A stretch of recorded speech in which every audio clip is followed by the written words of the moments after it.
ನಮಸ್ಕಾರ ಸ್ನೇಹಿತರೆ, ನಮ್ಮ ಮೈಥಾಲಜಿ ಮೀಟ್ಸ್ ಮೀ ಚಾನಲ್ಗೆ ತಮಗೆಲ್ಲರಿಗೂ ಸ್ವಾಗತ.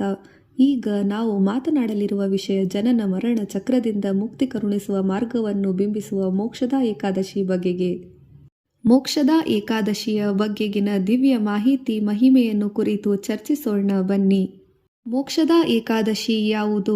ಮಾರ್ಗಶಿರ ಮಾಸದ ಶುಕ್ಲ ಪಕ್ಷ ಏಕಾದಶಿಯೇ ಮೋಕ್ಷದ ಏಕಾದಶಿ. ಈ ದಿನವೇ ಭಗವಂತ ಶ್ರೀಕೃಷ್ಣನು ಭಗವದ್ಗೀತೆಯನ್ನು ಅರ್ಜುನನಿಗೆ ಉಪದೇಶಿಸಿದ ದಿನ. ಅದಕ್ಕಾಗಿ ಇದನ್ನು ಗೀತಾ ಜಯಂತಿ ಎಂದು ಕೂಡ ಕರೆಯುತ್ತಾರೆ.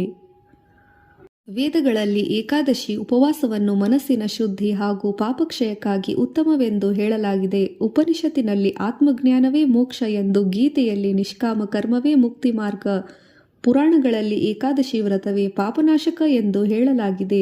ಈ ಎಲ್ಲ ಜ್ಞಾನಗಳ ಸಾರವೇ ಮೋಕ್ಷದ ಏಕಾದಶಿ, ಮೋಕ್ಷ ನೀಡುವ ದಿವ್ಯ ದಿನವಾಗಿದೆ. ಪುರಾಣದಲ್ಲಿರುವ ಮೂಲ ಕತೆ ಮೋಕ್ಷದ ಏಕಾದಶಿಯ ಚರಿತ್ರೆ ಸಾರ. ವೈಕುಂಠದ ಮಹಾಲೋಕದಲ್ಲಿ ಒಮ್ಮೆ ಒಂದು ದಿವ್ಯ ಯೋಗಿ ಜನ್ಮಗ್ರಹಣಕ್ಕಿಂತ ಮುಂಚೆ ತನ್ನ ಪೂರ್ವಜನ್ಮದ ಪಾಪದಿಂದ ತೊಂದರೆ ಅನುಭವಿಸುತ್ತಿದ್ದರು. ಅವನ ಆತ್ಮ ಕಷ್ಟದಲ್ಲಿರುವುದನ್ನು ಕಂಡ ರಾಜನು ತನ್ನ ತಂದೆಯ ಆತ್ಮಕ್ಕೆ ಶಾಂತಿ ನೀಡಬೇಕು ಎಂದು ದೇವರನ್ನು ಸರ್ವದಾ ಬೇಡಿಕೊಳ್ಳುತ್ತಾನೆ. ಅವನು ಜ್ಞಾನಿಗಳಲ್ಲಿ ಜ್ಞಾನಿ, ಧಾರ್ಮಿಕರಲ್ಲಿ ಧಾರ್ಮಿಕ ಧರ್ಮರಾಜ ಇಂದ್ರದ್ಯುಮ್ನ ಒಮ್ಮೆ ಅವನ ಸ್ವಪ್ನದಲ್ಲಿ ಸ್ವರ್ಗದ ದೂತರನ್ನು ಕಾಣುತ್ತಾನೆ. ಸ್ವರ್ಗದ ದೂತರು ಹೇಳುತ್ತಾರೆ, ಹೇ ರಾಜನೇ, ನಿನ್ನ ತಂದೆಯ ಆತ್ಮ ನರಕದಲ್ಲಿ ದುಃಖಿತವಾಗಿದೆ. ಅವನಿಗೆ ಮೋಕ್ಷ ದೊರಕಬೇಕಾದರೆ ನೀನು ಮೋಕ್ಷದ ಏಕಾದಶಿಯನ್ನು ಆಚರಿಸಬೇಕು ಎಂದು ಹೇಳುತ್ತಾರೆ. ರಾಜನು ಪ್ರಜೆಗೆ ಘೋಷಣೆ ಮಾಡುತ್ತಾನೆ, ಇಂದು ಮೋಕ್ಷದ ಏಕಾದಶಿ. ರಾಜ್ಯದಲ್ಲಿ ಪ್ರತಿಯೊಬ್ಬರೂ ಉಪವಾಸ, ಜಪ, ದಾನ, ಪೂಜೆ, ಪಠಣ ಮಾಡುವಂತೆ ಆದೇಶಿಸುತ್ತಾನೆ. ಇಡೀ ಸಂಪೂರ್ಣ ರಾಜ್ಯವೇ ಶ್ರೀ ವಿಷ್ಣುವಿನ ನಾಮಸ್ಮರಣೆ ಮಾಡುತ್ತದೆ. ರಾಜನು ತನ್ನ ತಂದೆಯ ಪಿತೃಕರ್ಮ, ಅಕ್ಷಯದಾನ, ಧರ್ಮ, ಗೀತಾಪಾರಾಯಣ ಎಲ್ಲವನ್ನೂ ಮಾಡುತ್ತಾನೆ. ಪ್ರಭಾತದಲ್ಲಿ ದಿವ್ಯ ಬೆಳಕೊಂದು ಮೂಡುತ್ತದೆ. ಆ ಬೆಳಕಿನೊಳಗೆ ಆಕಾಶವಾಣಿ ದೇವದೂತರೊಂದಿಗೆ ಪ್ರತ್ಯಕ್ಷವಾಗಿ ಹೇಳುವರು, ಮೋಕ್ಷದ ಏಕಾದಶಿ ವ್ರತದಿಂದ ನಿನ್ನ ತಂದೆ ಈಗ ಸ್ವರ್ಗ ಮಾರ್ಗಕ್ಕೆ ಸೇರಿದ್ದಾರೆ ಎಂದರು. ಈ ದಿನದ ಮಾಡಿದ ಉಪವಾಸ, ದಾನ, ಧರ್ಮ, ತಪಸ್ಸು ಪಿತೃಗಳಿಗೋ ಪಾಪಿಗಳಿಗೋ ಪಾಪ ವಿಮೋಚನೆ ಹಾಗೂ ಮೋಕ್ಷಪ್ರದಾಯಕವಾಗಿದೆ.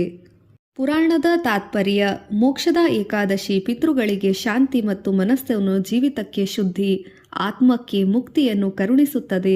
ವೇದ ಉಪನಿಷತ್ತಿನಲ್ಲಿ ಸಂದೇಶ: ಏಕಾದಶಿಯ ಅರ್ಥವೇ ಮನಸ್ಸಿನ 11 ಇಂದ್ರಿಯಗಳನ್ನು ನಿಯಂತ್ರಿಸುವ ದಿನ. 5 ಜ್ಞಾನೇಂದ್ರಿಯ, 5 ಕರ್ಮೇಂದ್ರಿಯ, 1 ಮನಸ್ಸು. ಉಪನಿಷತ್ತಿನಲ್ಲಿ ಹೇಳಿದೆ, ಇಂದ್ರಿಯ ಸಂಯಮವೇ ಯೋಗ, ಯೋಗವೇ ಆತ್ಮ ಸಾಕ್ಷಾತ್ಕಾರ, ಮಾರ್ಗದರ್ಶಿಯ ಕೇಂದ್ರ. ಹೀಗಾಗಿ ಆತ್ಮ ಸಾಕ್ಷಾತ್ಕಾರವೇ ಮೋಕ್ಷ. ಭಗವದ್ಗೀತೆಯಲ್ಲಿ ಶ್ರೀಕೃಷ್ಣನು ಅರ್ಜುನನಿಗೆ ಹೇಳುತ್ತಾನೆ, ಶುದ್ಧ ಚೇತನನಾಗಿ ಶುದ್ಧ ಮನಸ್ಸಿನಿಂದ ನನಗೆ ಸಮರ್ಪಿತವಾದ ಒಂದು ಎಲೆ, ಹೂವು, ಅಕ್ಕಿಕಾಳು ಏನನ್ನಾದರೂ ಭಕ್ತಿಭಾವದಿಂದ ಸಮರ್ಪಿಸಿದರೆ ಅವನನ್ನು ನಾನು ಮೋಕ್ಷದ ಮಾರ್ಗಕ್ಕೆ ಕರೆದೊಯ್ಯುತ್ತೇನೆ ಎಂದು ಹೇಳುತ್ತಾನೆ.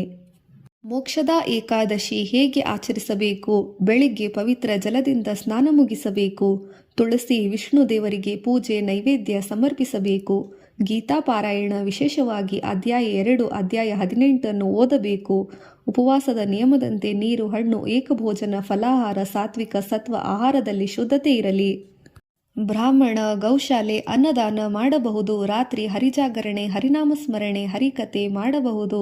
ಓಂ ನಮೋ ನಾರಾಯಣಾಯ ನಮಃ ಎಂಬ ಜಪ ಮಾಡಬೇಕು. ಪಿತೃಗಳಿಗೆ, ಬ್ರಾಹ್ಮಣರಿಂದ ಪಿತೃಗಳಿಗೆ ಶ್ರದ್ಧಾ ತರ್ಪಣೆ ಮಾಡಬಹುದು. ಇದು ಮಹಾಪರಿಣಾಮ ಬರುತ್ತದೆ. ಸಾಂಸ್ಕೃತಿಕ ನೈತಿಕ ಸಂದೇಶ: ಮೋಕ್ಷದ ಏಕಾದಶಿ ನಮಗೆ 2 ದೊಡ್ಡ ಪಾಠ ಕಲಿಸುತ್ತದೆ. ಪಿತೃಋಣ ಎಂದೂ ಮರೆಯಬಾರದು. ಮನಸ್ಸನ್ನು ಶಾಂತವಾಗಿ ನಿಯಂತ್ರಿಸದೆ ಮೋಕ್ಷವಿಲ್ಲ.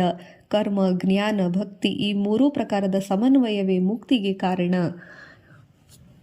ಇದು ಈ ದಿನದ ಮೋಕ್ಷದ ಏಕಾದಶಿಯ ದಿವ್ಯ ಮಹಿಮೆ. ನಿಮಗೆ ಮೋಕ್ಷದ ಏಕಾದಶಿ ಬಗೆಗಿನ ಮಾಹಿತಿ ಇಷ್ಟವಾದರೆ ಲೈಕ್ ಮಾಡಿ. ಇನ್ನಷ್ಟು ಇಂಥ ಸಾಂಸ್ಕೃತಿಕ ಪೌರಾಣಿಕ ಜ್ಞಾನಕ್ಕಾಗಿ ನಮ್ಮ ಮೈಥಾಲಜಿ ಮೀಟ್ಸ್ ಮೀ ಚಾನೆಲ್ಗೆ ಸಬ್ಸ್ಕ್ರೈಬ್ ಮಾಡಿ. ಧನ್ಯವಾದಗಳು. ಹರೇ ನಾರಾಯಣ, ಹರೇ ಶ್ರೀಮನ್ನಾರಾಯಣ, ವಾಸುದೇವಾಯ ನಮಃ.